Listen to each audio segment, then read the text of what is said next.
Good afternoon and welcome to this session on Reality Reset. Um, this is a series that we're doing to essentially look at how businesses have been affected by COVID and the kind of reset opportunities that it's kind of throwing up for businesses. Um, the realty business, as we all know, all of you are kind of veterans in that space, has been roiled by both demand side issues as well as supply side dislocations as well.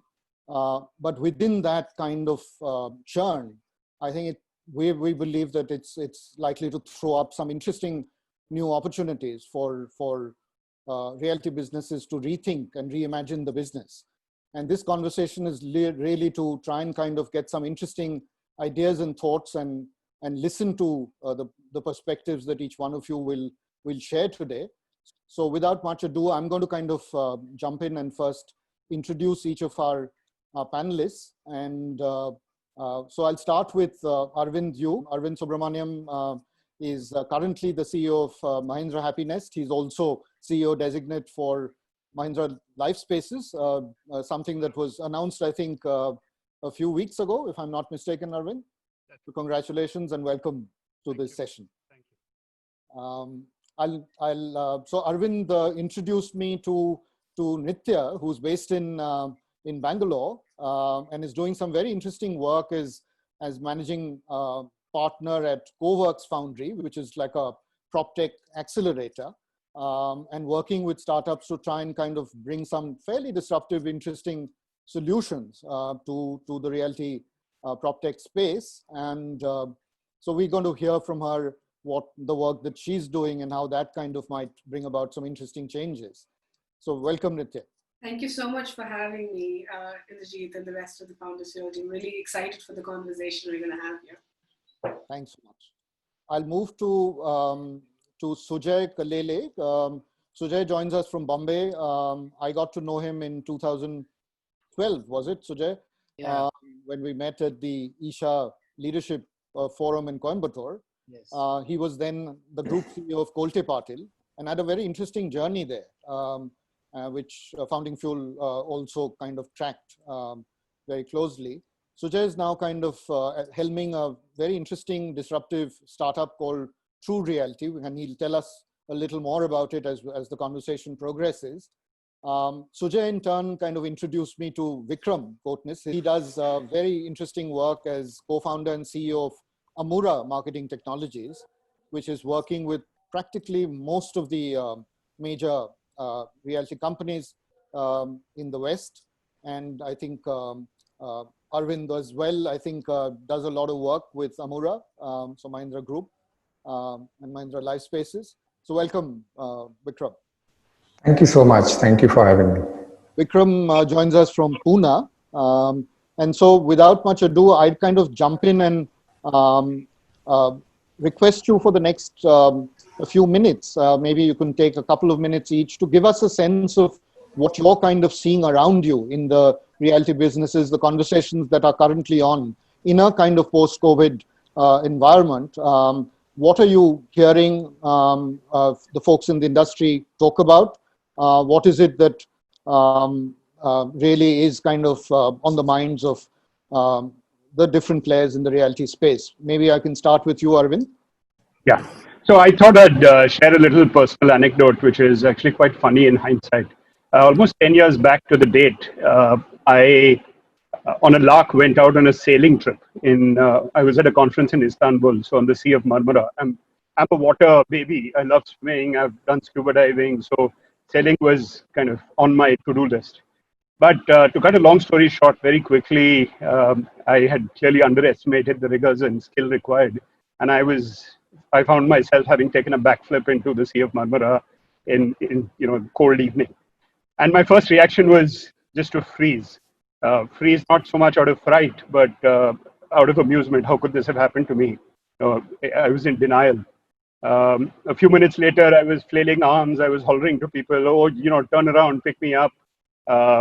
You can't leave me like this," etc. It took a while for the sailboat to take a full turn and come and pick me up. In that time, I somehow found my equilibrium and peace and said, look, I'm in the water, I can't do anything about it, let's make the most of it. And I guess that's the arc we've been through with this pandemic as well. First being in denial, then finding ourselves in this period of hyperactivity, and now starting to think a little bit more mid to long term and saying what's the best we can do with it. If I were to say kind of how do I see impact of this pandemic on the sector, let me talk about demand, supply, and the competitive structure. On the demand side, contrary to many analysts, I'm a bit more upbeat. I think demand is more resilient than most prophets of doom seem to suggest. Of course, there are different patterns in the different subsectors of real estate. Residential is a bit more resilient. I think retail is in for a very tough time. Office might have a correction as well. A silver lining might be industrial with all the geopolitical winds that are swirling around. On the supply side, I think that's where we have a very, very significant challenge with all the migrant labor moving back to the villages and most construction still being very labor dependent. This is where I think the industry really needs to get their thinking caps on around how do we get back to some kind of activity. And the impact of this is really very deep because, as you know, particularly in residential real estate, if you can't construct, you can't collect, and that hurts your working capital and your ability to, your financial viability of the project as well. And finally, just touching upon the competitive structure, again, it's very simplistic to think that big players will survive, small players will fall by the wayside. I don't think that's necessarily true.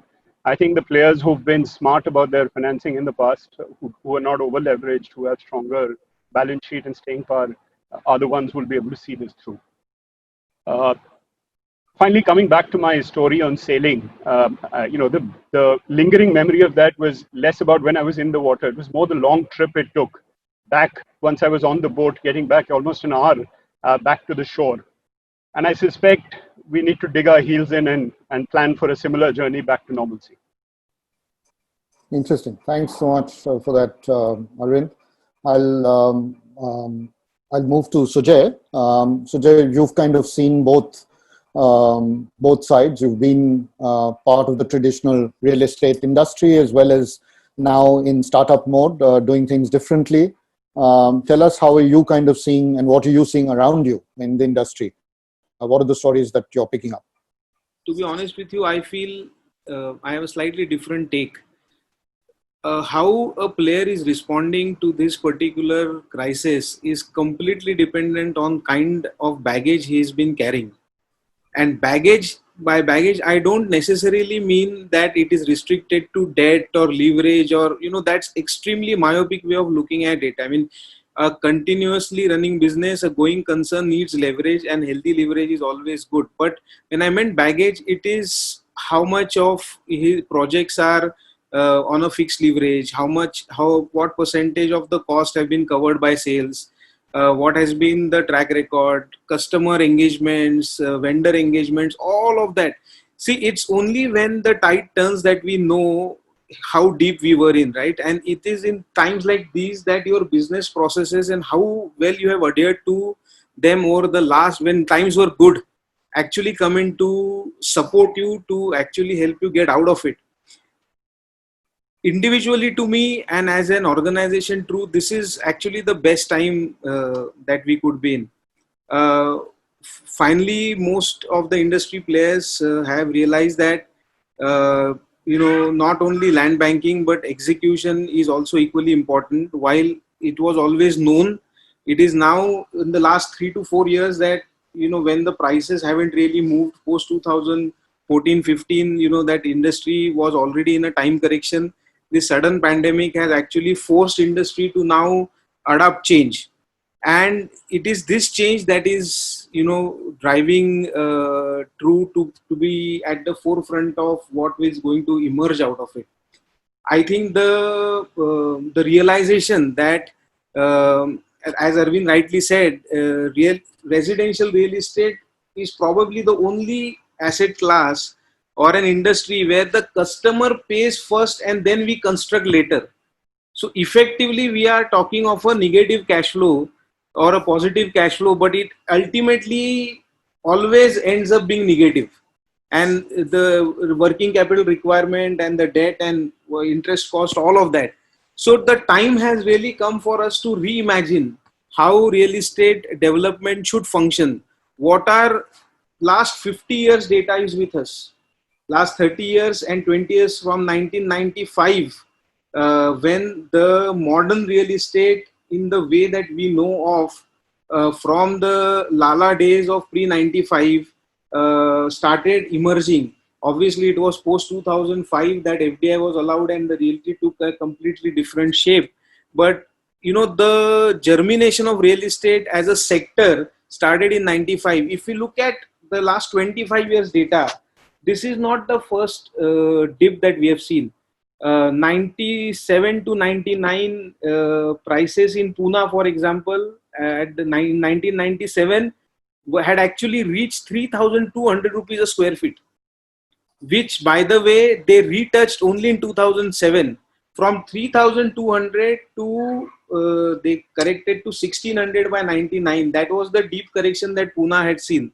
And then it took another 8 years for the prices to again reach to above 3,000 levels. So our industry as a whole has always reinvented from any such shocks that we get. And I'm sure that now with this pandemic, we are going to reinvent it.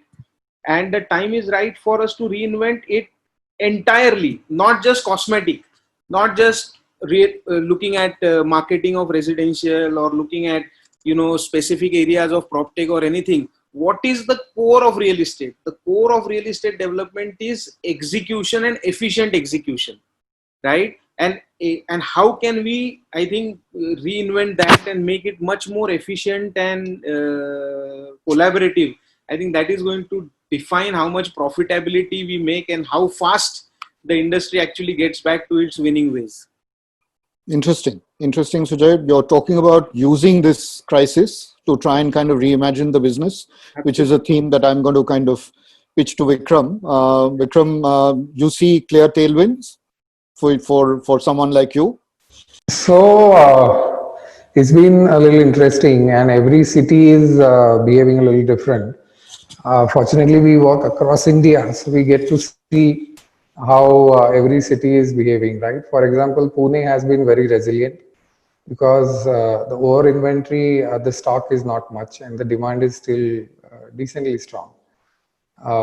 Compared to Mumbai, where probably it's a bloodbath right now, where there is significant over inventory. And Delhi is also quite resilient that way, and Bangalore is also. So as Arvind said correctly, the demand is still there. I think people are just waiting to see if it bottoms out. If not, I would actually see a spike in pricing sometime in next 3 months because it's already bottomed out. One fundamental change that has happened in both the customer behavior and the developer behavior is suddenly digital has become very, very important. When I mean digital, it is not digital marketing per se, but digitization of the whole process, right? Because I think the touch points, the human touch points have been reduced. So how do I get my consumer to do a virtual visit first? Do a collaboration with my channel partners? Even on my vendors and planning and all these, how do I collaborate better with my vendors, my architects, my planners? So the adoption of technology and SaaS products has suddenly accelerated. For the first time, I've been in real estate for 10, 11 years, right? I mean, still now, I think with Sujay, we did the first Nest Fest back in 2004-5, at which point we had truly done a complete digital selling. And because after that, the markets have been good, people have not really given kind of important to processes and technologies and softwares and all these. And now everybody is suddenly caught off guard. Because getting data sitting in different systems, compiling them, and all that has become very, very hard. And as Sujay and Arvind said, that execution is the key right now, right? To execute, you need a good process. You need a good BI reporting platform to know what's going on. You need good people and who understand the business process, not just the software. I would always say software is an enabler. It's never going to help you without good people who know how to run it, right? So I've been working with Arvind and Sujay quite a lot on the technology part actually. And we are doing very, very interesting things. So for example, with Mahindra, right from your CIBIL scores to your whole financing and everything can be figured out upfront now. Your checks can be banked, your transactions can be done completely sitting at home. Virtual walkthroughs and everything everybody is doing. But how do you actually map a consumer journey throughout from first click to a possession? That is what we'll be able to do with some work we'll be doing at Mahindra. Yeah. Secondly, consumer has changed, so they are adopting digital much faster. When we are implemented this system, they are telling us, please don't ask for checks. We'll use NEFT, and we are comfortable getting receipts online. It saves us time and headache on dealing with people. So that change has already happened. The industry has not moved there. So digital transformation is the key theme that I'm seeing throughout everywhere, which has been adopted very fast. So we've been working in PropTech for 11 years now.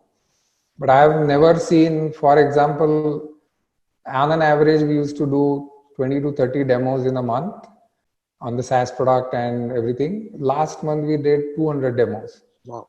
Right? So that is the amount of demand. Also, there is a huge unmet demand. A lot of people are saying, give us collaborative ERPs, what you have done on marketing and sales side, please extend it, because IoT in construction and ERP has a long way to go. This is the biggest area I think will bring in the change, because what's happening on site, collecting real data, compiling it, and tightening your execution and quality, both are very, very important right now. That's what I would say. Sure. Thanks so much, Vikram. That was very useful and interesting and perhaps expected at one level, given the kind of work that you do. I'll come to you, Nitya.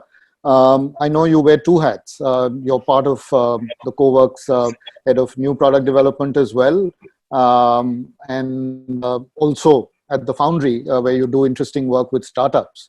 Tell us what you're kind of seeing. It was very interesting listening to all of the perspectives on the table. I'm probably the only outsider to real estate. So my passion in life has always been taking on sort of like unshakable, deeply rooted industries, whether it is healthcare first, then education, and now I find myself in real estate for the past 4 years. And what's similar across all of them is just they're not just resilient to change. It's not, I think we over-index on the fact that real estate has resisted change for a very long time or done things similarly or not has been as open to tech. It's just far more complicated to disrupt. Like the inbuilt systems, I mean, these industries have existed for centuries. So the sort of what it takes to sort of do disruption in this industry is something coming back like the pandemic, right? And which makes us reimagine everything from, to Sujay's point, execution and efficiency, and from where I sit in CoWorks and at the CoWorks Foundry, also experience, right? So from, I think, across all of us sitting here, one of the things that I have a very close read on is, because at CoWorks, we're sort of a managed services provider. We are, our engagement doesn't just end at handoff. We need to sort of manage that consumer, like see consumer demand daily and track it daily, and you know, what brings people back, what keeps them away, and what are the innovations that you need to put in place to sort of ensure at this point health and safety as experience, but also all of the others that go with it. So looking at that whole spectrum, what has been interesting is, to Arvind's point, first, it was just a complete freeze. And we still see that with a lot of our customers right now, when we engage with them about coming back to work, is they are still figuring it out and waiting for more data. And the problem is that we may never have enough data to take a call on the moves that we need to make. Similarly, on the entrepreneur side, the way CoWorks has reacted to it as well, it is, I know this word unprecedented has been thrown around so many times, but I will still use it. It also just means there is no playbook to react, right? There is no playbook there's no advice you can offer to your customers who are looking to you for how are you dealing with it when you're making experience choices about which technology to put in place that might convince your customers something is healthy or safety, or which sort of thing on our startups front, what sort of innovation of their entire pool to double down on. You don't really have any data. You're trying everything. You're trying everything from like contactless, sort of everything from your contactless break rooms to contactless access control to thinking about like the materials that you use within your spaces, like looking at even reimagining execution and construction in a very different way and what it might mean for the longer term. So I think the tailwinds have always been there for innovation within this sector. But what is really interesting is now suddenly startups have a foot in the door. In fact, because large enterprises, large developers, every part of this ecosystem is suddenly finding them, as several of you mentioned, a little off guard, no matter how much investment they've made in understanding the tech landscape till now. So it's just now everyone is learning a lot more, very, very intently and very intentionally so. And after that first shock, what I'm seeing on my entrepreneurs and startup side is a lot of depth of know-how, new perspectives coming in from the developers who are really truly coming to the table to listen and co-create. It isn't just about buying a solution, it's about how can we make whatever you have even more robust and help you scale not just across our portfolios, but sort of change how real estate looks going into the future. So it's been very, after the initial shocks, pretty positive. And I think I'm very bullish on the coming months on what this means for real estate and just the way people are capitalizing on this moment to create and innovate and really rethink how this entire process and the structure of this whole industry works. So yeah, that's where I would come in from. Thank you so much, Nitya. Since all of you have kind of set context for the discussion, I wanted to kind of dive in and explore some of the reset opportunities that you see from each of your lenses, because there was a lot of discussion around both internal supply side issues or ways of working internally, as well as the external, the customer end of things. And Arvind, I heard you talk about and write about why you believe that first-time buyers aren't kind of going away in a hurry. But certainly COVID has changed the way we need to look at demand-side factors, right? The lockdown has kind of created its own ways of living, as it were. So would you want to kind of give us some perspective of how you see the demand side at the customer end changing because of COVID, and what sort of changes do we need to, as realtors, make in terms of how you define value propositions? Yeah, look, I think that's really a multifaceted question. On the demand side, one could talk about both quantum of demand and the nature of demand. As I briefly mentioned in my opening comments, I think quantum of demand, particularly for first home buyers, will continue to be strong. And if anything, the lockdown experience is going to prompt buyers who've been in the consideration bucket for a while, who've been kind of toying with the idea, I must buy a home at some stage. This experience of cohabiting the same home with your entire family for 9 weeks at a stretch is going to tell them, hey, enough is enough. We've lived with compromises for too long. Let me go ahead and commit to that purchase. Now, the distance between, or the time between committing to a purchase and actually making a purchase in this category could be quite long still. So you could see that demand manifest very quickly, or it may take a couple of quarters to manifest. But I do believe that particularly for first home buyers who are looking at this as an end-use product, this is going to precipitate in their minds that decision point. Coming to the nature of demand, there have been many questions lingering even before this COVID situation. If I think back of my childhood home that I grew up in, a 2-bedroom home, and the 2-bedroom homes we've built today, 40 years later, they're pretty much the same. It might be a miniaturized version of the home I grew up in, but the layouts are the same, the functionality is the same, how we conceive their usage is the same. But family structures have changed. How people interact with space has changed. So let me take a simple example. We still show a 2-bedroom hall kitchen layout with a television occupying pride of place in the living room. How many families sit in the living room and watch television together? most of the media consumption is now happening off your tablet sitting in your bedroom or on your mobile screen. So we really need to rethink the product very fundamentally. And as I said, this is not a COVID question. This was even a pre-COVID question. It's a very deeply ethnographic question. But COVID is also going to accelerate a bunch of new things or surface a set of new needs that customers might not have valued enough or articulated enough. So, for example, sustainability. Suddenly now people are learning to make do with much less. They're valuing things like a little bit of a playground in my apartment complex, an ability to walk among trees, a balcony, something like in a city like Mumbai, which had become an extinct feature. I think is going to make a comeback because people are going to value these kinds of things. Utilities and consumer durables. Again, everyone's had to maintain their own home for 2 months. They're suddenly realizing that I could do with a few more durables, which I had that task that I had relegated to the household help. So you need to plan homes for a higher intensity of durables. So many such questions that get raised on one side. Right. No, that's very interesting because we've had some conversations on that in the team as well. I mean, everyone's realizing the need for dishwashers.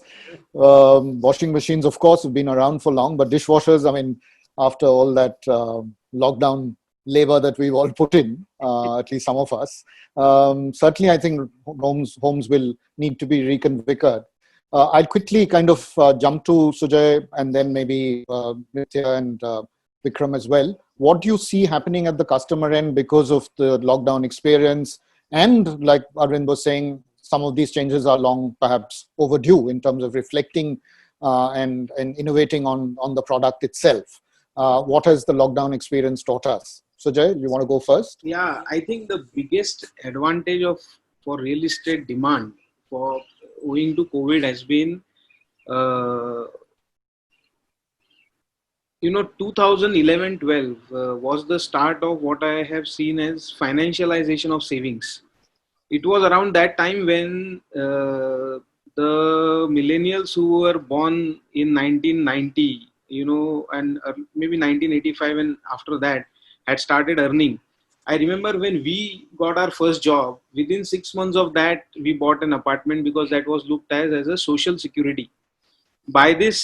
At the start of this decade, that social security angle was replaced because sharing economy had started taking hold. As a result of which, somewhere real estate started getting equated to financial saving product, right? It was around the same time that, like in Maharashtra, the ready reckoner rates were moved up from, the stamp duty and registration was moved up from 4% to first 5 and now 7% actually. Now after COVID, they brought it down to 6, but almost double than what they were initially. Sure. Plus GST, service tax, all of that after 2009 budget made the entry load for real estate, if we can use that word and equate it to a saving instrument, very high. Around the same time, because of inflation, the interest rates had started moving up, as a result of which the real yield and the difference between rental and ownership yield had started to widen. So more and more retail investors started moving away from real estate to stock markets. It was around the same time that all mutual funds of India came together under AMFI, and concerted campaigns were launched. SIPs, ULIPs, mutual funds, all of that started gaining foothold and steam. And almost, if you look at the average asset under management growth from 2011 to 2019, it has grown by 8 times in 9 years, right? And real estate, residential especially, is always, the price escalation is always driven by retail investors, who buy for cap appreciation, taking advantage of lower home loans and expected appreciation during the construction. It is when these investors start buying that the general perception in the end users start getting built up that rate badhne wale. And the moment that starts getting built up, the actual end use, that's why you always have end users coming in the last, right? Oh. So because of this COVID, the financial markets have suffered 30-35% drop. We have seen some of the best blue chip debt schemes of mutual funds, without naming any, winding up, as a result of which many of the people who had actually invested, assuming that that is safe, right? So the toss up was between, can residential real estate give me 8% annualized yearly income, which is, liquid, versus a grade A, triple A rated mutual fund paper or a NCD, which actually was promising 8%, right? So most of these now retail investors are now looking at buying real estate, because the home loan rates are at an all-time low. Last week we saw PNB reducing its benchmark rate to 6.65%, right? Just a year and a half ago, 7% was FD rate, right? So 6.65%, and we all know that they're further going to go down in the next 4 to 6 months. So whenever the home loan rates come below 7 or near 7, and assuming that the rental yield is pretty stagnant in India over the past 2 decades, hovering between 2% to 3%, depending upon micro markets and cities, suddenly taking advantage of the interest, the income tax cover that we have for the interest paid, buying becomes more attractive than renting. FD रखना सस्ता हो जाता है, खरीदना ज़्यादा interesting हो जाता है, and that's where I feel more and more demand is coming back. Yes, there are certain other negative factors impacting demand, like for example, maybe job losses, maybe reduction in salaries, which might impact affordability. But this capital that otherwise had flown into financial products, when this comes back to real estate, this gets multiplied by 5. Because this is the 20% own contribution that a customer has saved in some other product. When you top it up by 80% of the home loans that they take, we are talking of 5 times. You add to that the NRI interest with the rupee at 73, 74, and with the home comfort and real estate again being looked upon as a social security, not as a mere financial product, right? So you have two biggest asset buyer classes, which had otherwise gone away from real estate pre-2014 levels, coming back to real estate in big time, which will more than offset the demand drop that we will see because of local job losses. That's my interesting point that you make, Sujay. If I might just respond to something Sujay said very briefly. I whinge when real estate or residential real estate is compared to an asset class side by side with mutual funds and other investments. I think the industry has done itself a disservice over the last 30 years by doing that. We can come back to why I think so, but fundamentally it's a consumption product. It has a certain resale value which is higher than many other consumption products, but it is a consumption product. Sure. So just to kind of pick up the threads from what Arvind said, and then Sujay, you spoke about, and Charles, I think, has asked a question on what is this whole archetype of this new buyer that we're talking about, right? Sujay, you said you started your career and invested in real estate at the age of whatever, early 20s, I'm guessing, right? What is the average age of this buyer now? Who's going to kind of drive the markets in the way that both of you imagine?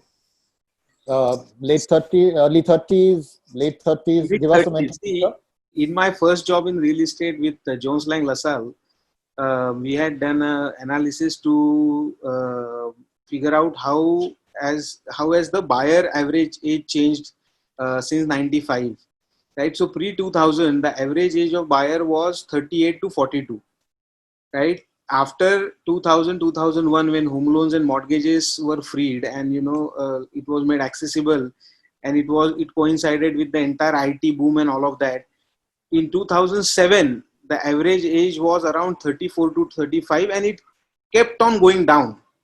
In one of our earliest projects in my earlier role, the average age of a buyer who bought between 35 lakhs to 65 lakh apartment was 28, right? Now, when we look at after 2015, the average age had again crossed 30 years, right? For the same price bracket, right? So we do expect that, in the times to come, it will further be in the range of 28 to 32, 35. I'm talking about entry level ticket sizes. Okay, between 35 to 65 lakh. Sure, sure. Arvind, just to go back to the point you made, I think if I understand you right, you're saying that, look, it's better that you focus on the end user and deliver an experience that creates value for the end user, not focus on the investor, as we're used to kind of calling in the industry parlance. Yeah. Is that where you're coming from? And just give us a... So partly that, but also the recognition that a home is much more than a financial asset. The multipliers around home ownership, whether you consider emotional confidence, whether you consider financial multipliers, you consider social multipliers, health multipliers, are tremendous. We won't be dealing with the kind of Dharavi problem we have today if 30 years back, when the Dharavi redevelopment was first mooted, some action had been taken, right? And that's a very telling example staring us in the face today. But even, forget the slum redevelopment, but even a lower income or a lower middle income buyer who buys his first house, the confidence it gives them, the ability to say, look, I have a certain safety net behind me,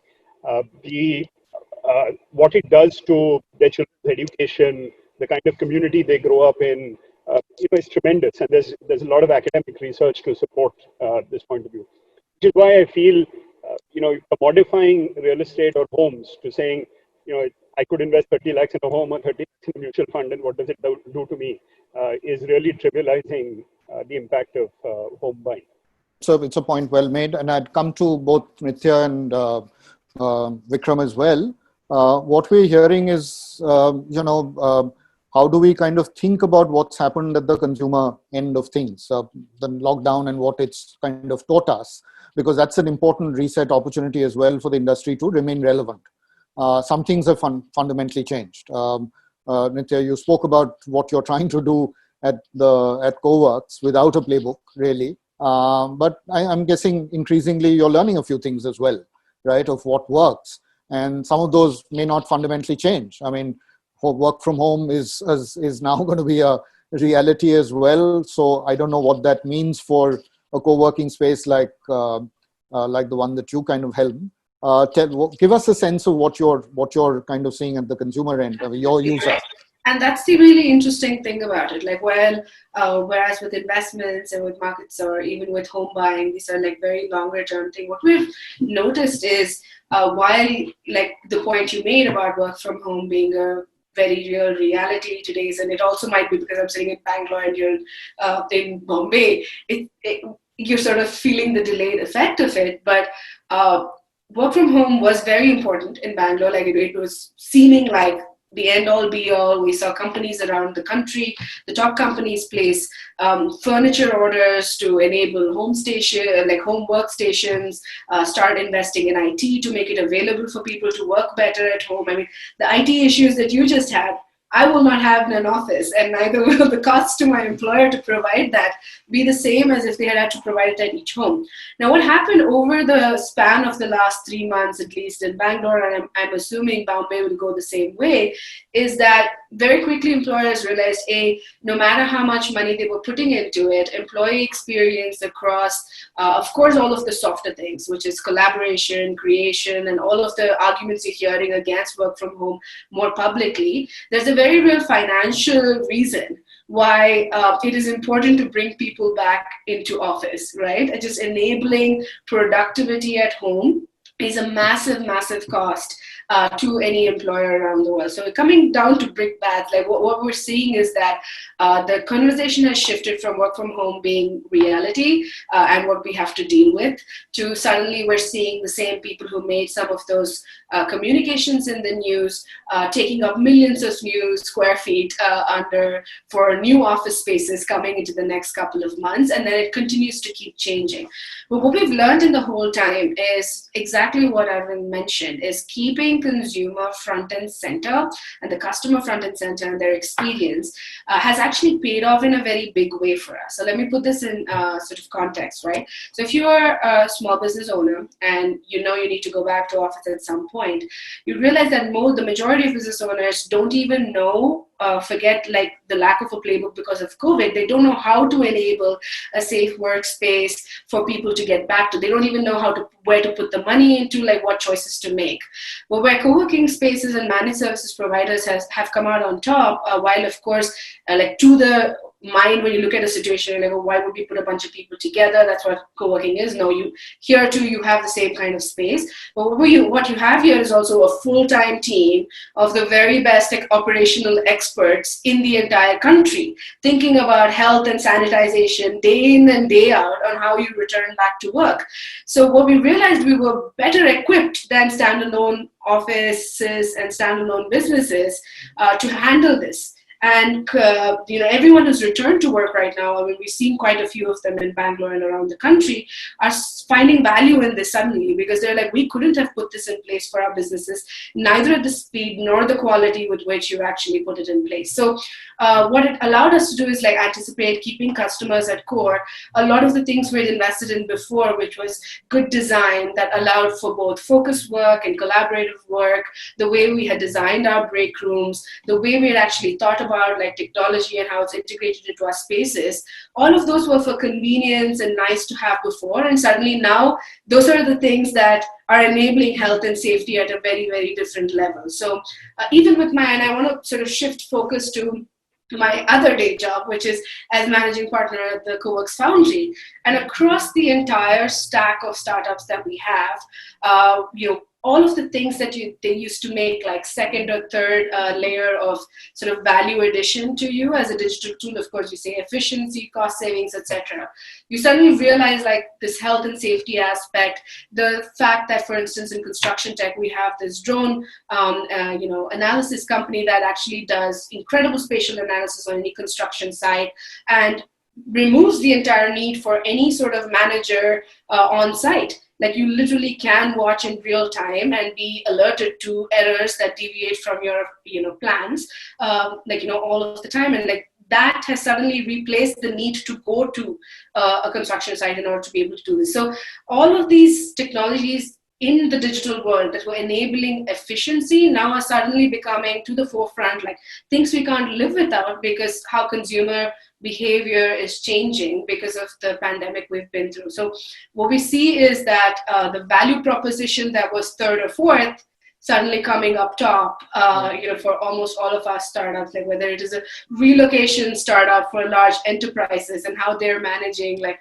office relocations at this point, and like adding that layer of security and transparency matters. So I think essentially keeping the customer at the focus, and sometimes too, against Sujay's point, a very valid point on how the markets are reacting and investors are reacting.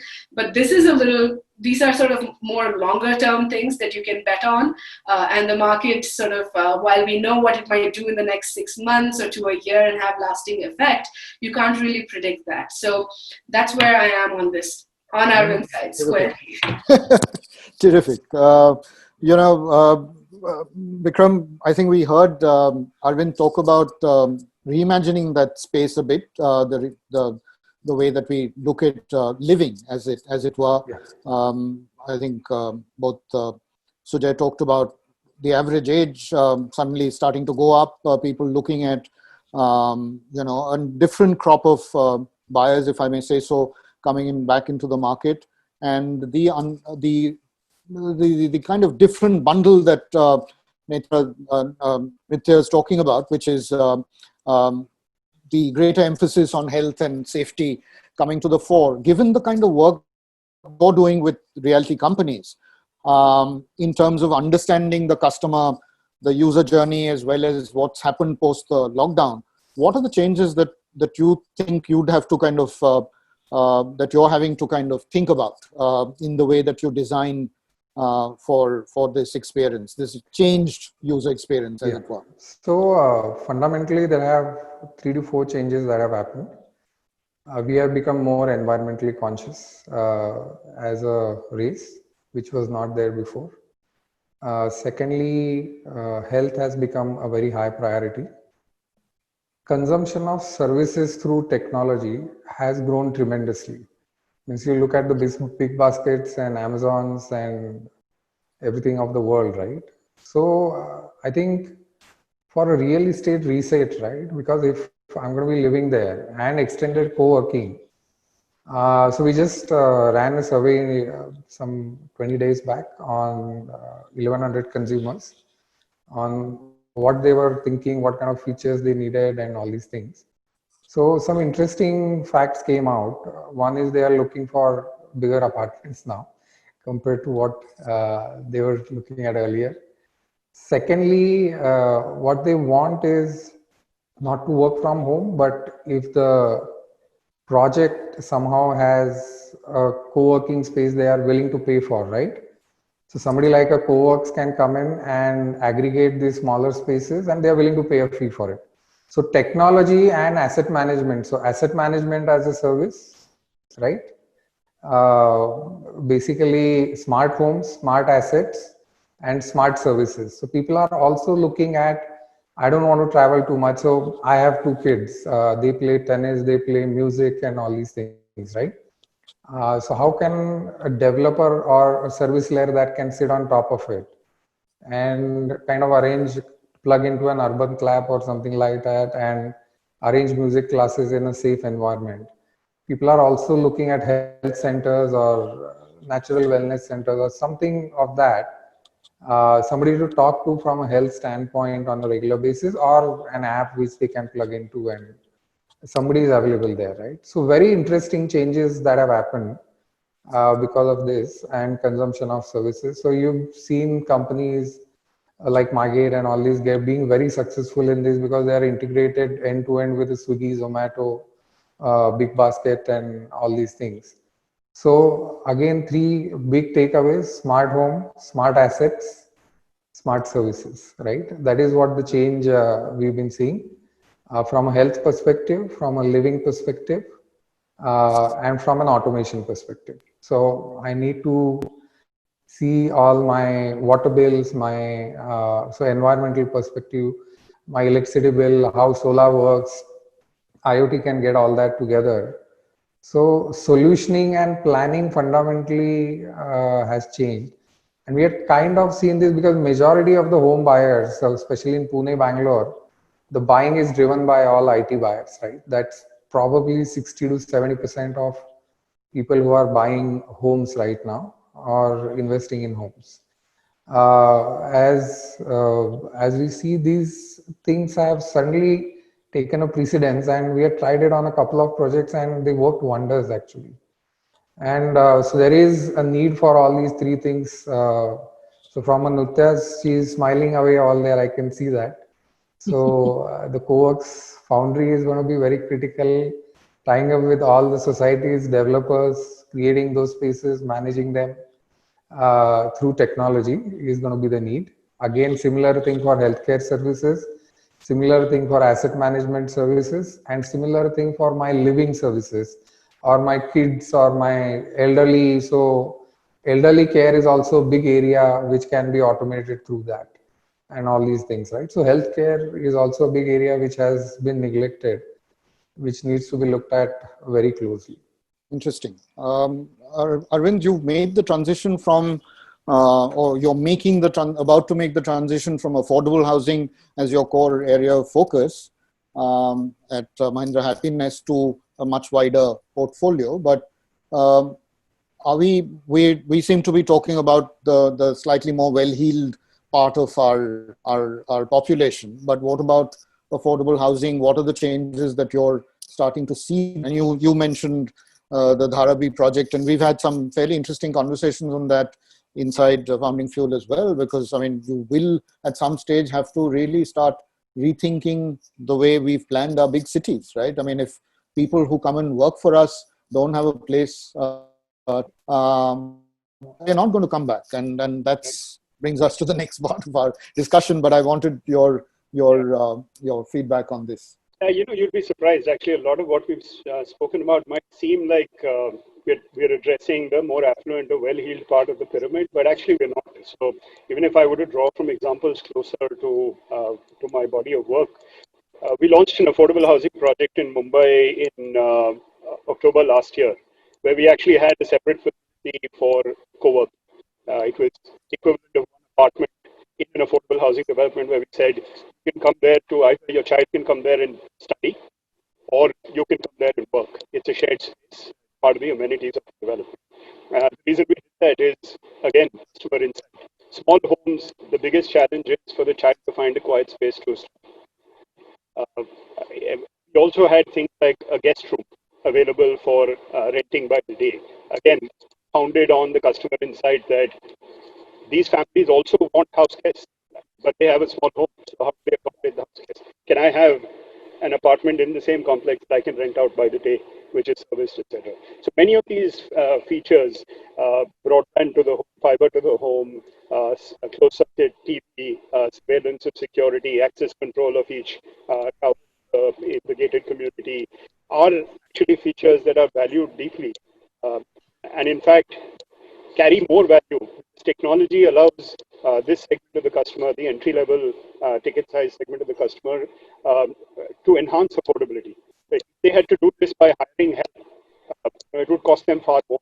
And they're able to see that trade-off, that having broadband at home, having a study home available in the community allows me to not have a tuition teacher, get my kid onto one of these online classes, and substitutes that part of my spend.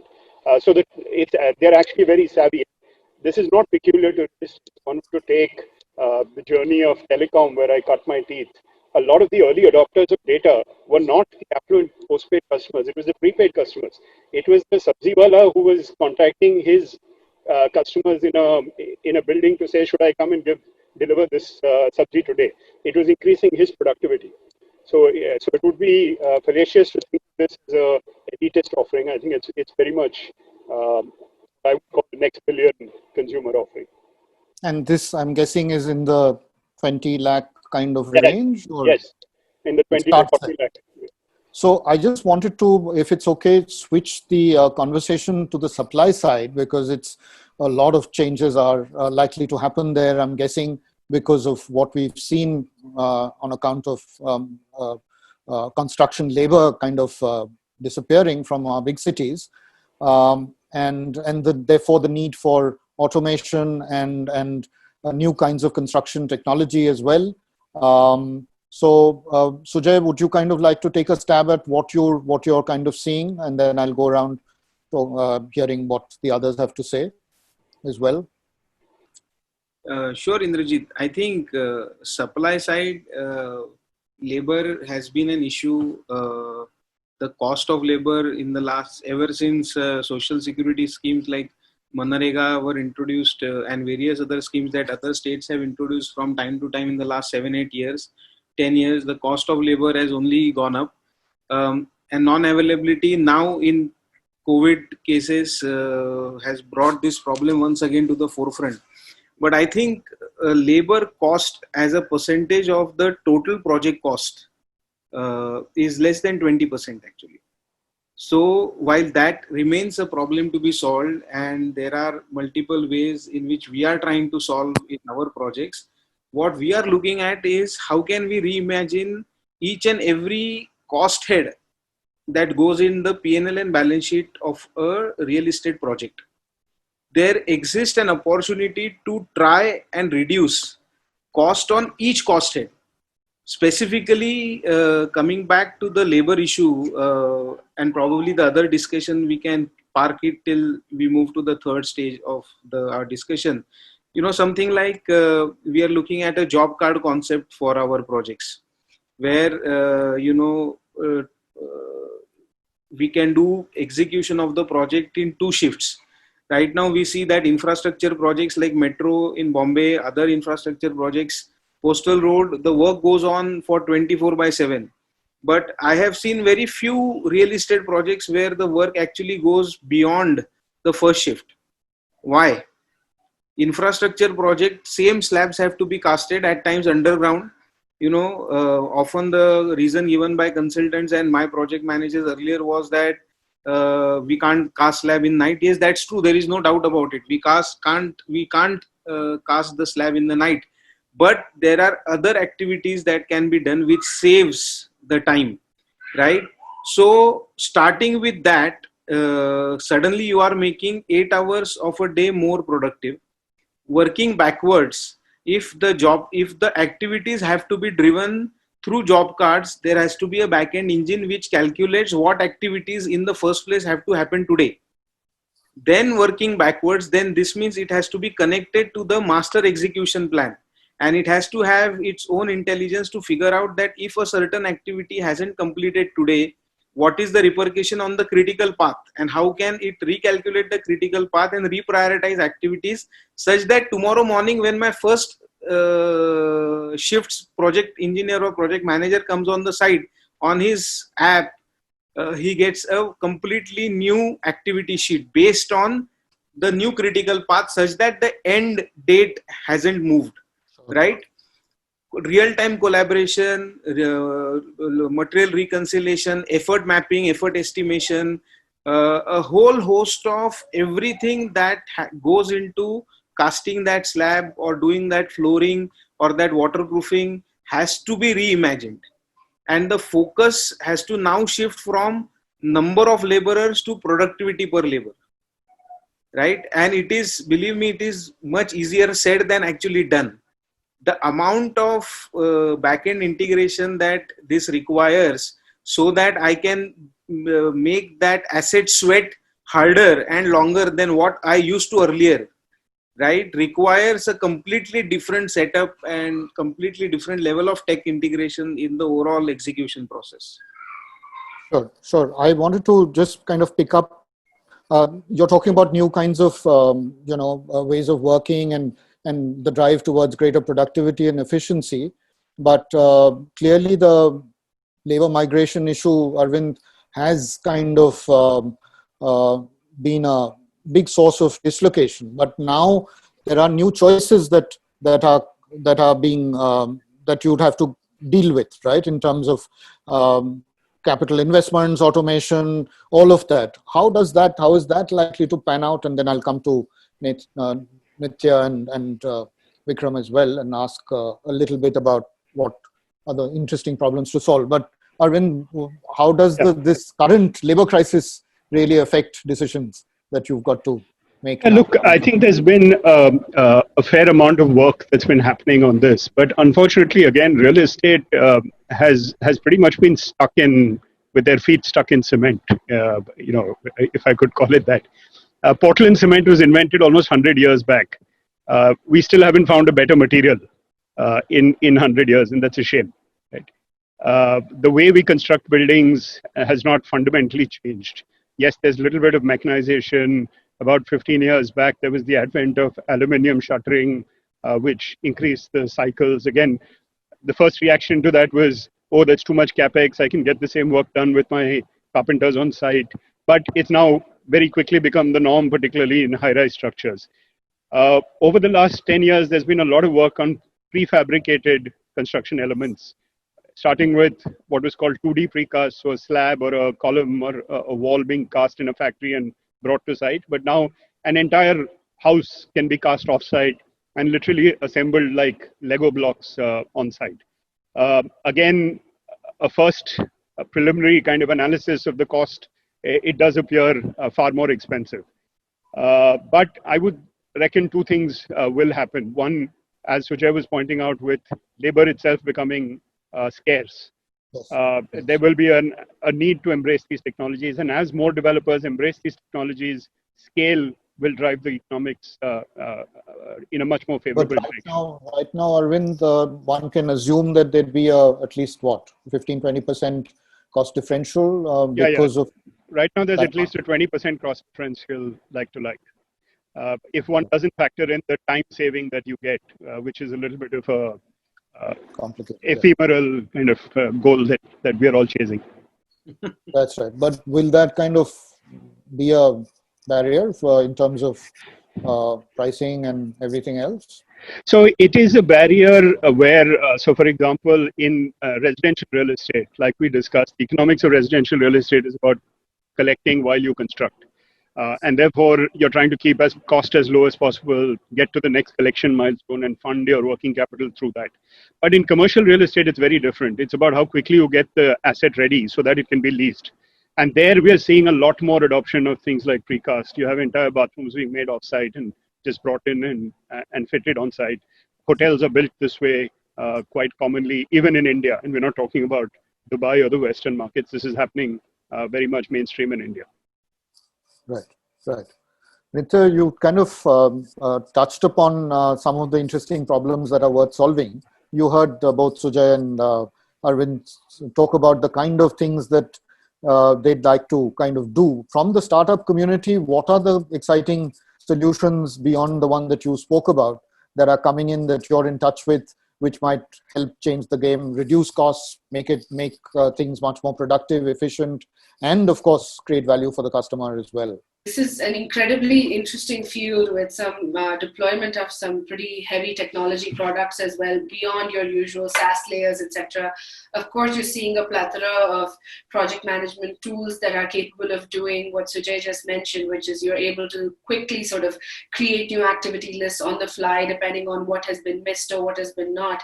But then what we're seeing is sort of this, each technology by itself,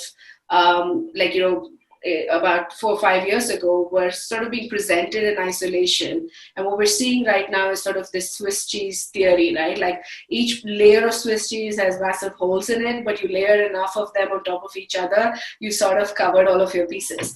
And which is very counter to how enterprises and developers work, which is don't want to invest in like multiple forms of technology that don't link together. It's just a burden to do it, but you're seeing people take more risks to do that now.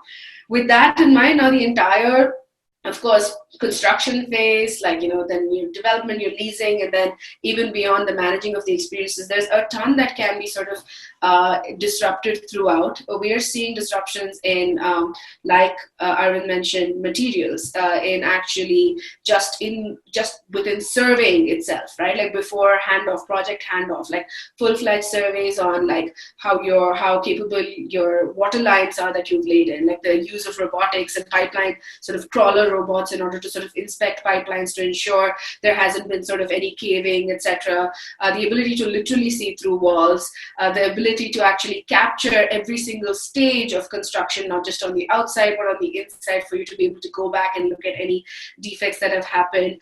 Even during handover, like you've got all of this technology that helps you price and manage your leasing rights. Just market data that is churned, that is able to price your assets right to either the commercial or your residential, probably before, but definitely in commercial, that allows us to, for instance, go in and negotiate better with some of the landlords as co-works, but even for like on the RMZ group side, like set their prices better, or like sort of like evaluating what globally a potential tenant has paid.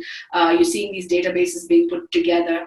Then going towards the other end, which I said, managed services, what is very interesting in coming out and totally at the fore, particularly because of the pandemic, is how you think about communities, right? Like we've thought of everyone as like sort of individual silos taking up their office space or their home or whatever, but it's increasingly becoming important in this pandemic. Say you take an apartment complex, what MyGate has done has enabled like what was, say, whether it's your RWA or whatever, to put down rules that are then sort of followed and disseminated by a technology platform, right? Like you can't go to the gate to pick up your thing, or they're not allowing visitors in. Before there was no real way besides picking up the phone and doing this long-winded thing. Now it's like you've got an ID number, you'll only be allowed here. So all of that, like that's on the surveillance and rule setting for communities part. But really thinking what brings communities together, right? And to the point of like the kinds of services you make available to them, really thinking about your tenants, whether residential or commercial, as actual people.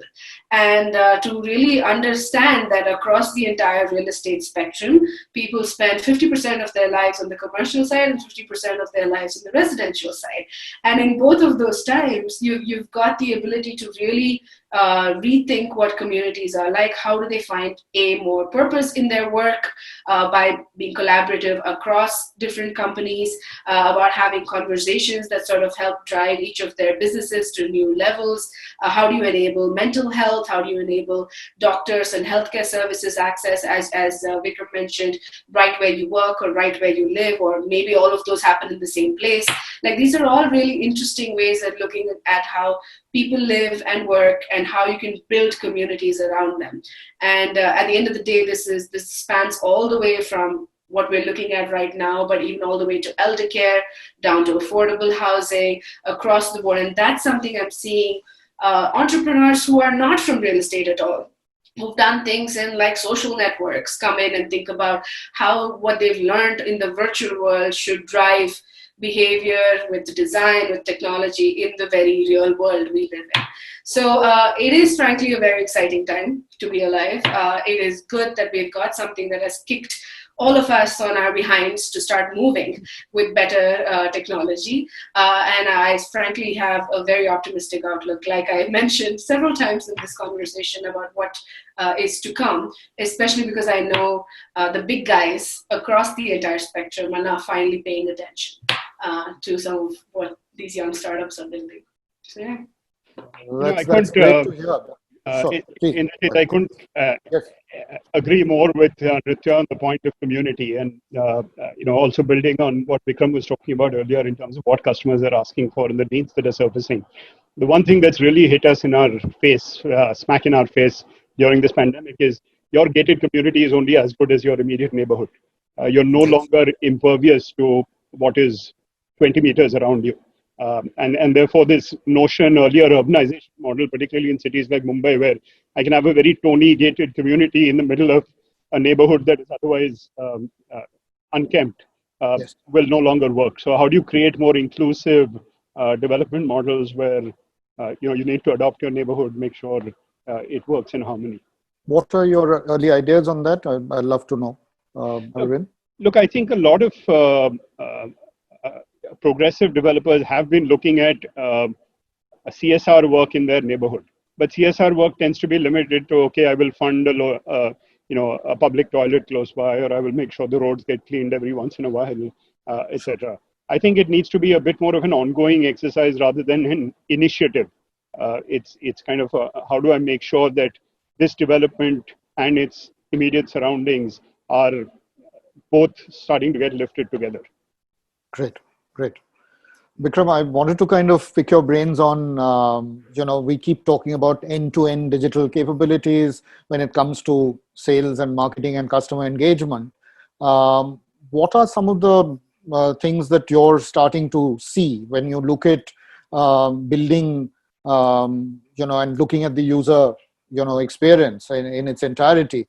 What are the shifts that you think developers will need to make in the way that they approach, and what will it take to really build those kind of end-to-end digital capabilities that everyone talks about? One thing that is for sure is, real estate buying process, there are fundamentally multiple people involved, right?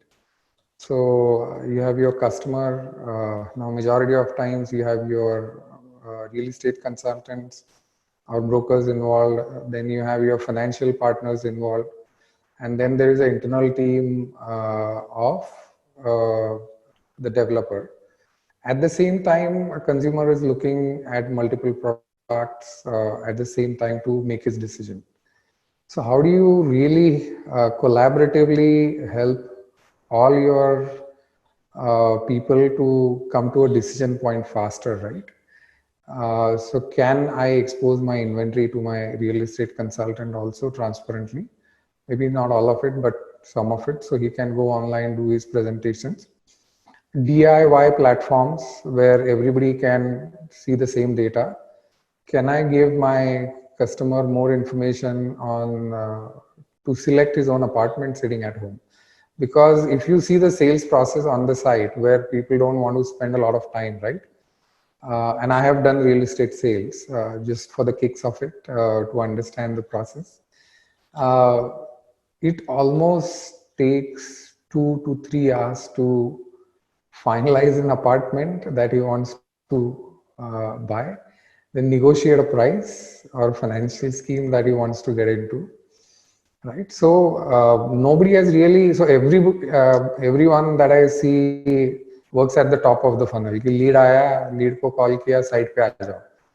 उसके बाद no technology, right? Probably for the first time they are thinking, how do I manage the middle of the funnel?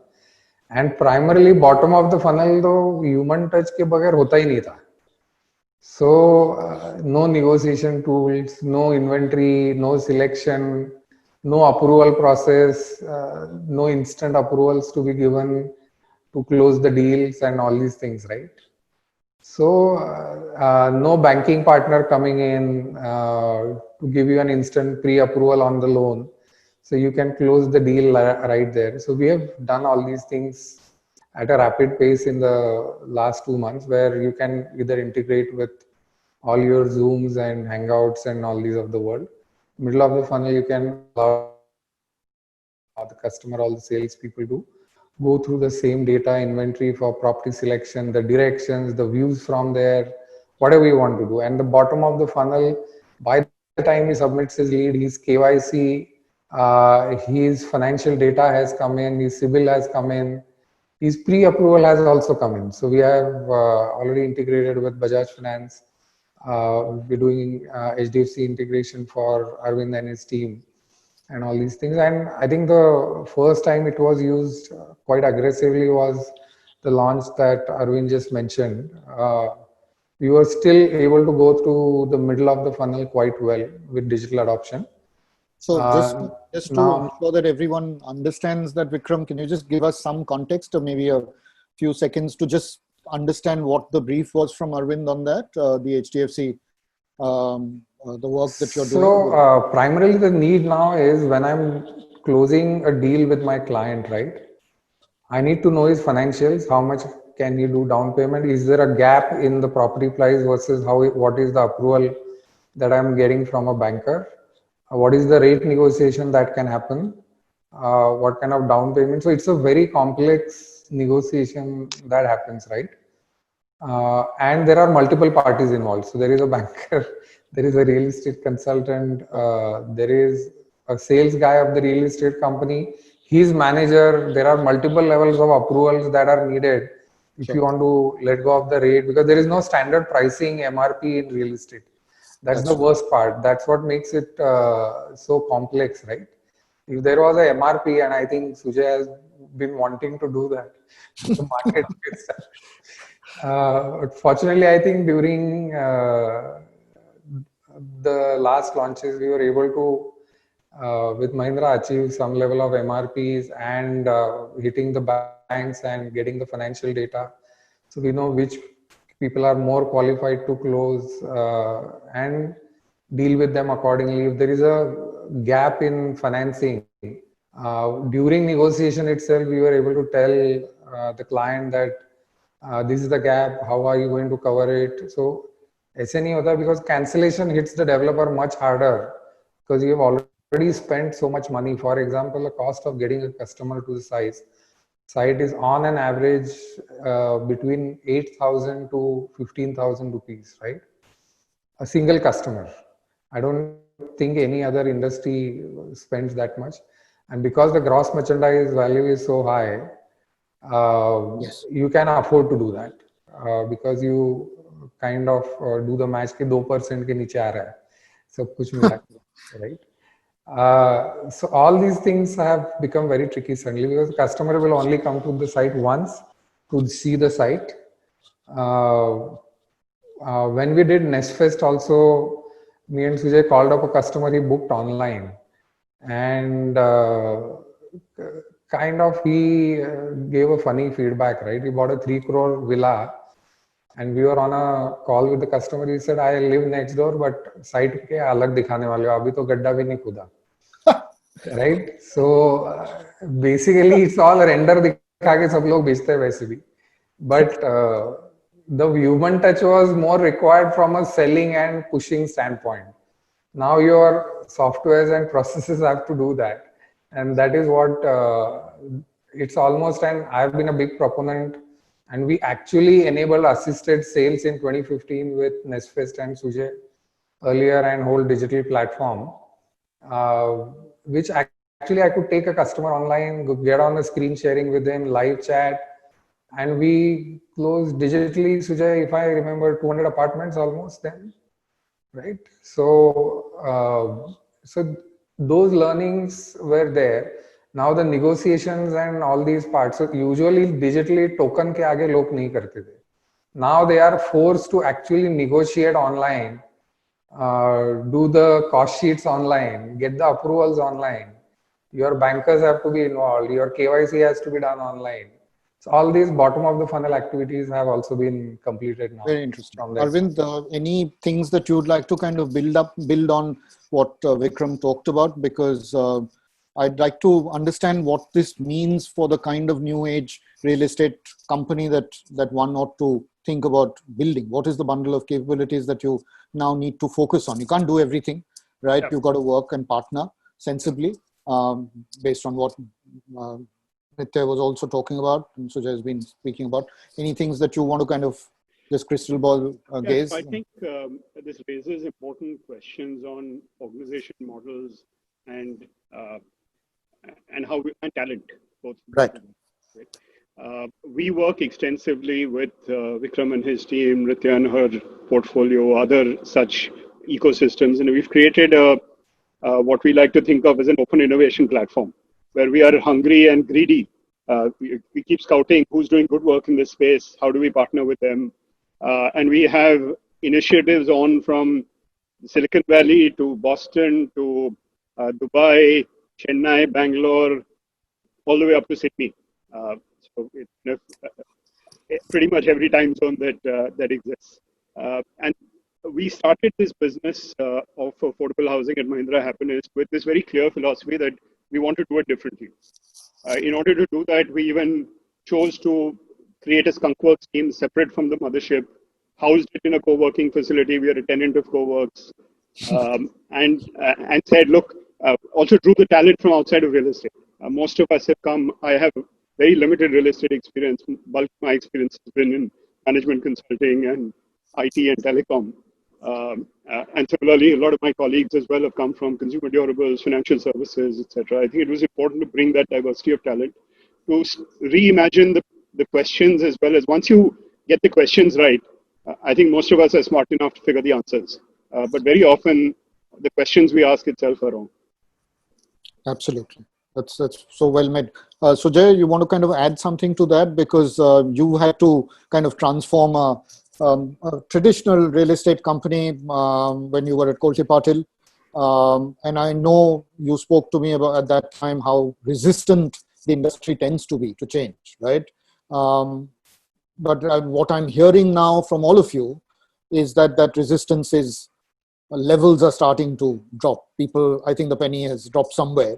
What's your sense? I mean, 2 years later, 5 years later, will we see a very different kind of industry take shape in India?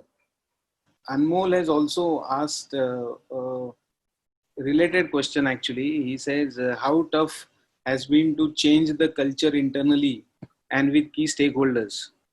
I think he has touched upon a most critical word, that is culture, right?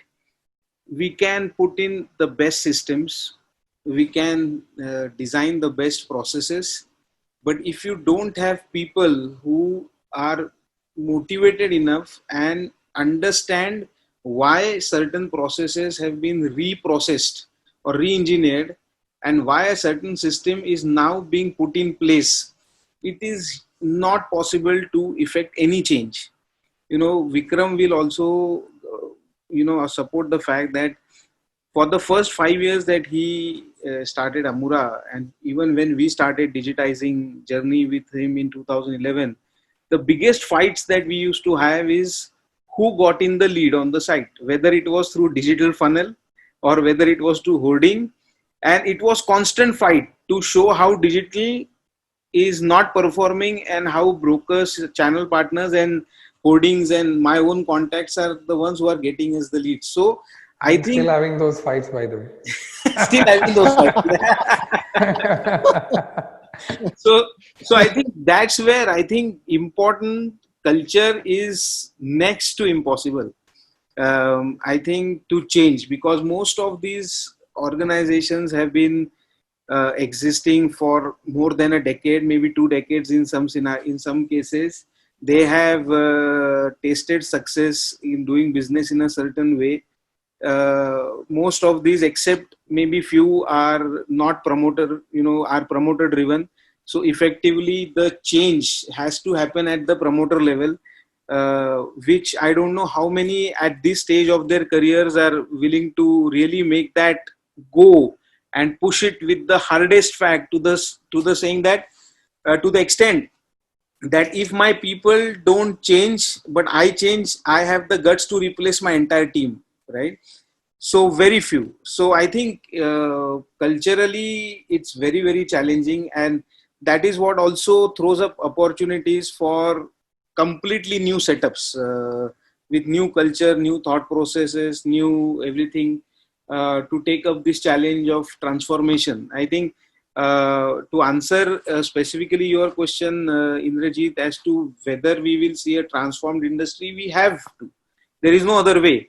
Transformation degrees might be different. Some organization might, do incremental transformation.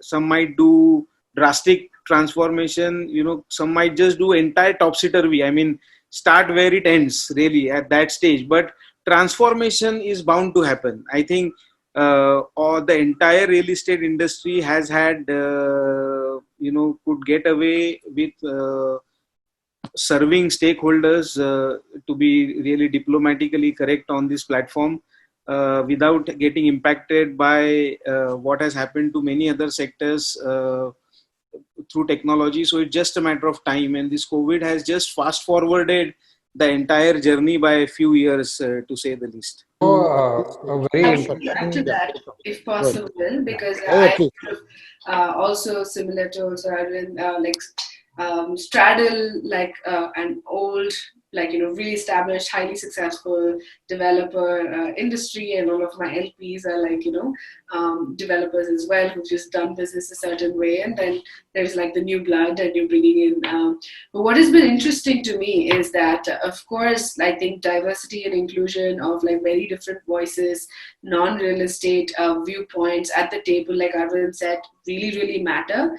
But what has also worked, and of course, what has also worked and has been very critical, is actually having the old guard, right? And the amount, because again, I'm going back to the point that real estate is not a simple industry to disrupt, because there are layers and layers of complexity, maybe of our own doing, but even otherwise, in terms of the way it's regulated, the markets work, the kind of existing culture, not just within your organization, but broader, from IPCs and brokers. And there are several systems to either dismantle or change or collaborate and help. So that old guard and the level of information and experience that has come from seeing either cycles or and to really help pinpoint what an existing specific problem is, right? Of course, I say, let me make an example of this. A startup comes and lays out all of its solutions, but the way the old guard jump on, that particular value proposition right there, why aren't you saying that first? Because that's something I've struggled with for 15 years. I didn't know I had a solution, and suddenly the company pivots on its head because it suddenly found that. So I think in terms of innovation within a very, like you said, sort of entrenched industry that is resistant to change, which I still will push back on, the old guard matters just as much as the new diversity across the table. And if there is not sort of respect or understanding for each of the other's benefits, and it's usually disrespect from the newer guard for the older guard's ideas, then this industry will, no innovation happens. And this is of every big industry, you can say the same thing. Yeah. And that's what I think happens very successfully in the places that innovate, similar to even Mahindra. You have the autonomy, but you also have decades of experience of people who are able to look over your shoulder, being I love all of that, but that's the thing you need to be going after. So yeah. So and that's absolutely true, because I mean, it's seldom just technology, right? I mean, there's so much more that goes into to the kind of knowledge that develops inside in the execution engine particularly, which you can't just solve without knowing the innards of that business. Vikram, sorry, you were so one interesting fact that why we started building solutions for the industry, right? If you look at real estate today, there is not a single large software company across the globe who has catered to real estate software. There is one which got funded 2 years back, which is a US based company, but they don't do any work in India.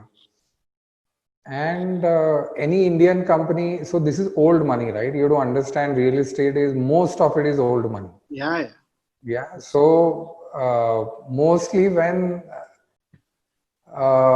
people still say, don't believe that Indians can do good work in technology, right? US se koi aake bechta hai.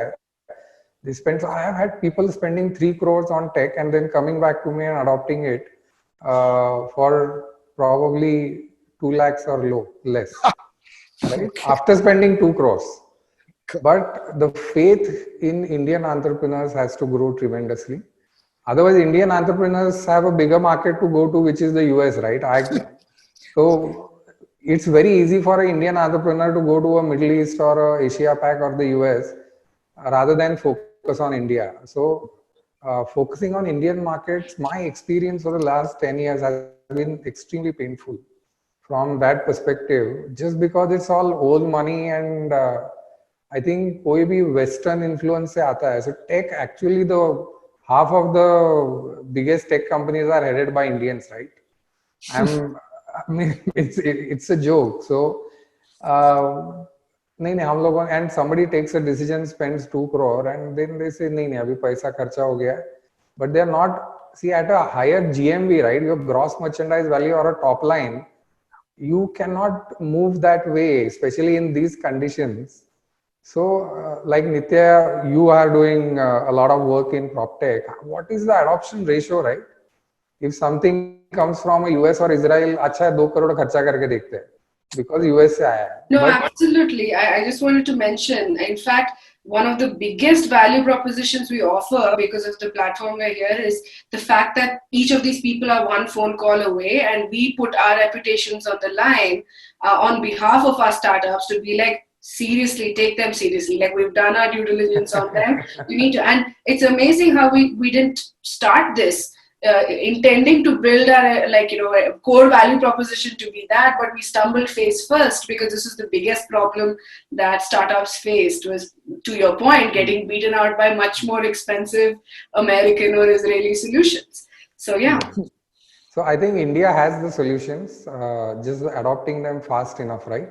Because right. Indians have the whole world open to them. So Nitya will go to US tomorrow and they'll pay 4 times for what. So we are already building platforms for US now and Dubai, because they are willing to pay 3 times higher price and they value what we bring to the table, right? So I think fundamentally Indians should start in, especially the real estate industry. That's why there is no solution that exists. And I am happy, like people like Arvind and Sujay, who are the new torch bearers, they are changing the game there. And that is required, right? Because we know what happens on the ground. I am a civil engineer, plus I have done computer science. I have worked in the industry for 11 years. Software is just an enabler. It's the processes, the expertise, which is more, it's very difficult to find people like that. Yeah. That is the biggest problem, right? And solutions to dur ki baat hai. So kuch bhi platform likhe aao, platforms are all the same. But the cultural issue to hai, it's changing. But I think now the game will change to technology will take it all, because execution will be the key, because the margins are gone now. So very interesting. Vikram, actually, I wanted to bring in my colleague and co-founder Swami here. Swami's, of course, worked in the Valley with Wipro, consultant with PwC in India. And in the last few months, he's kept us informed about what was going on at his housing society. He was managing, I think, 400 families, and through the lockdown.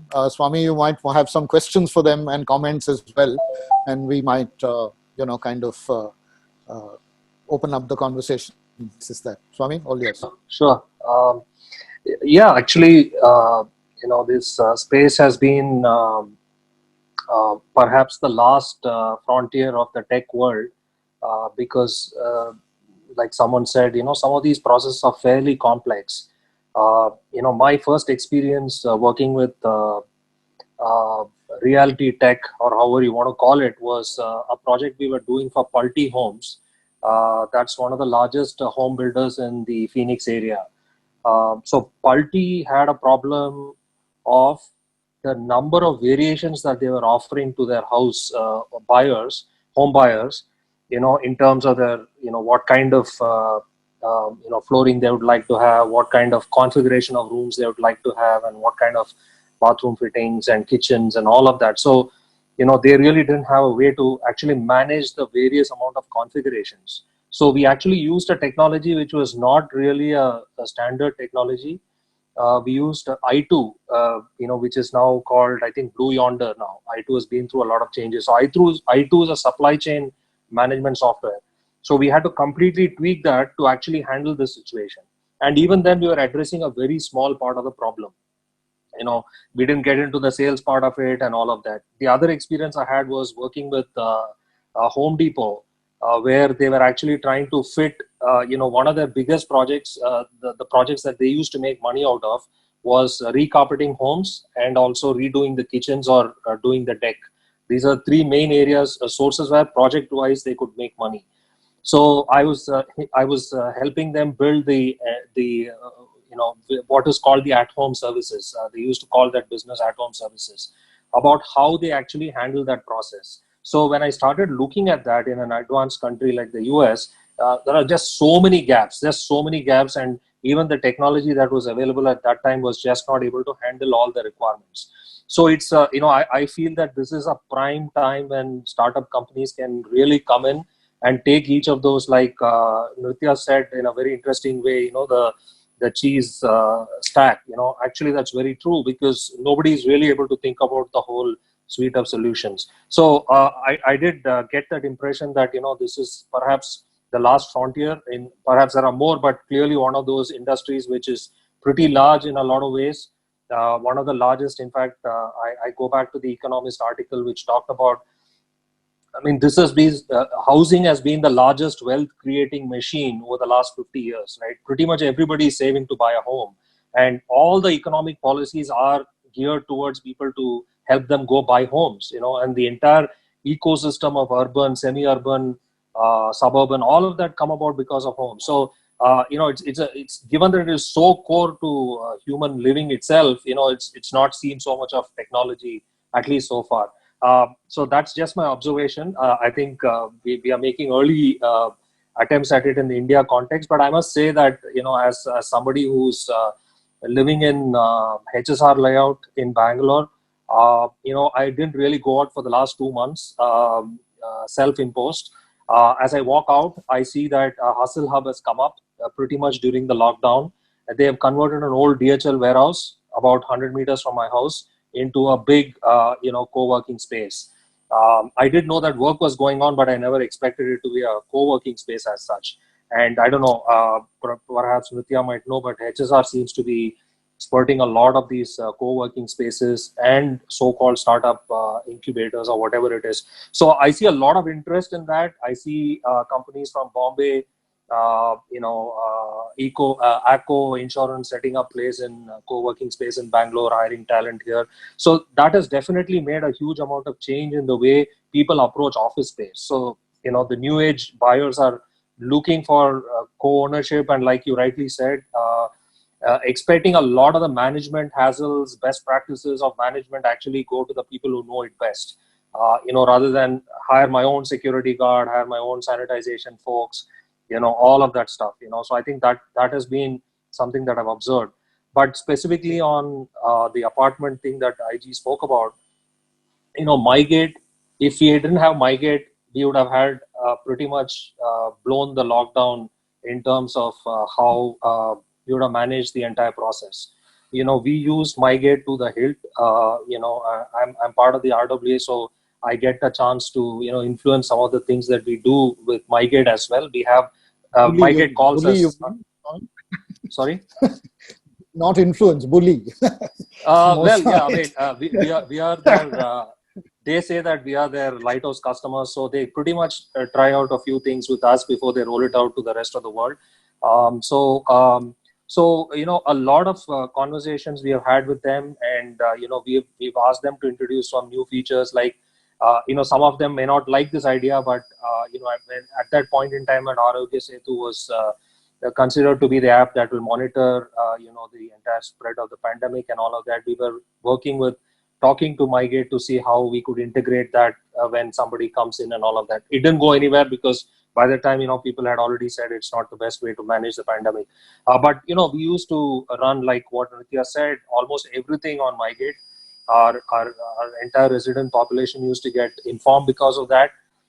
The way I see it is the opportunity, like, as reality, it's a one-time sale that many of us are focused on, right? The first sale, and then I'm pretty much gone. But I see this as a lifetime value, because after that, we have 400 residents here and they have tremendous amount of consumption of different things, right? So actually, I'm actively involved in 3 projects, time permitting. One is the entire thing around MyGate. The second one is on a water meter. So we have installed digital water meters that give us real-time flow on an app. That was a big project. We spent a lot of time and money in evaluating the vendor. We chose a vendor who was right here in HSR layout.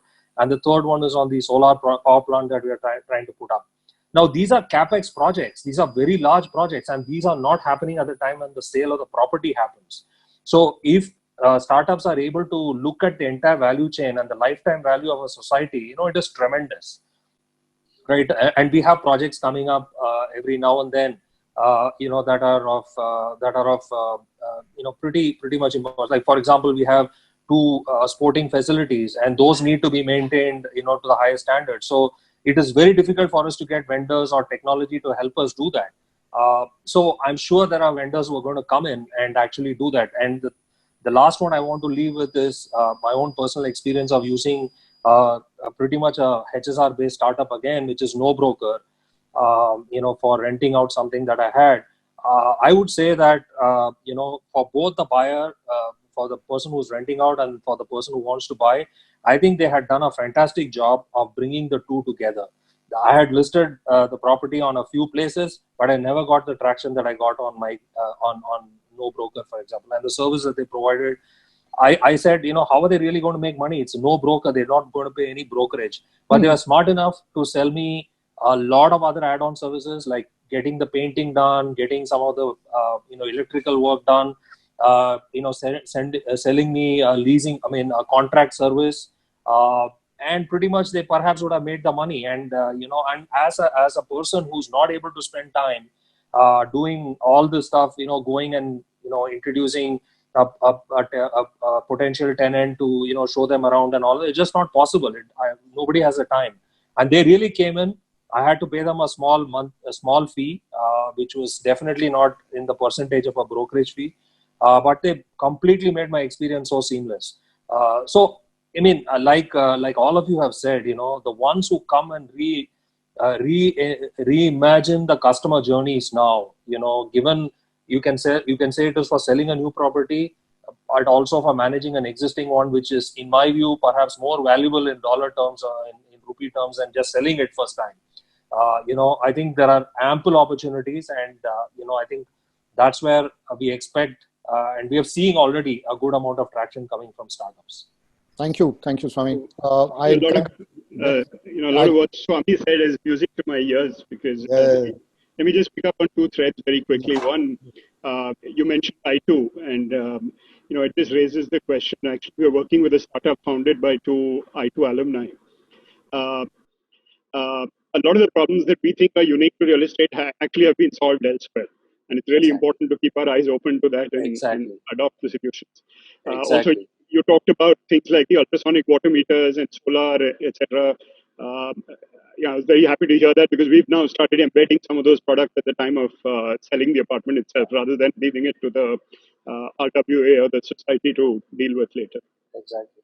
No, so to that point, it was quite a task for us to figure out how many meters do we need per apartment, because the piping is not done for metering. Right? Exactly. So each home has got 4 meters. Yeah, so retrofitting it at that stage is inefficient if you designed it for that upfront. Each of apartments, we need to buy 4 meters, right? And, they have a good solution that kind of goes into the rooftop, and then they have a RFID, they have a wireless-based system, and all of that. So, but yeah, if you're able to bake that in at the time of the property itself, of selling the property, that's that. But you already have an install base of so many apartments already which don't have that solution, right? Yep. And they really need it. In Bangalore, water is seriously scarce, and Village. we really want to look at that as So yes, yeah, Why I said we should look at housing as a 30-year consumption product, exactly, not as an investment product. exactly. So, So one of the any things last that has final happened. comment from Yeah, Nitya? sorry, I just wanted to jump in, right? Yeah. So what it has done for us to get into the co-working space, to think about it exactly like that, and then like the amount of value to our tenants that we have unlocked, that even they're willing to pay out of their pockets to add more, like to buy up, it's just insane. And I think we're just scratching the surface of that and translating that across to residential. Like a lot of the things that you mentioned, including even waste management and composting on site for apartments. Like we've invested in companies like that because we look across the full structure, like at the Foundry, about urban living, and that includes, of course, work, but it includes life and residential. And I think you may actually be talking about a portfolio company that you put in metering with. So would like to connect with you quickly to check on that right after this call. So, and I it's Water On, in case you want to know. It's Water On. all right, so they're a competitor to my portfolio. Okay. But Arvind recently spoke to another called Agua, again out of HSR, that is doing similar remarkable work within this and using sensors very interestingly to manage building health and above and beyond. So yeah, it's really good to see that there are folks like you on the RWA who are just like keeping your eyes peeled for everything that can change consumption over that entire home ownership cycle. Look at how much technology consumption has grown in 1 month, right? Exactly. That's what I'm Music to our ears. Music to our ears. Yeah. So on that note, I don't think we could have asked for a better close to this conversation. I mean, from all the challenges that COVID has thrown up, it's also thrown up some amazing opportunities to reimagine the space. And I think I'd like to kind of thank each one of you, Arvind, Vikram, Nitya, Sujay, for really sharing your perspective, because it's been fascinating to listen to some of the things that you're working on. I'd heard this individually, but now to kind of, for it to all kind of fall into place. And it's been fascinating. So on behalf of the team, I think we'd like to thank all of you for sparing the time. And we'd like to stay in touch and follow your journeys. Thank you again. Any Thank you so much, Indrajit. Yeah.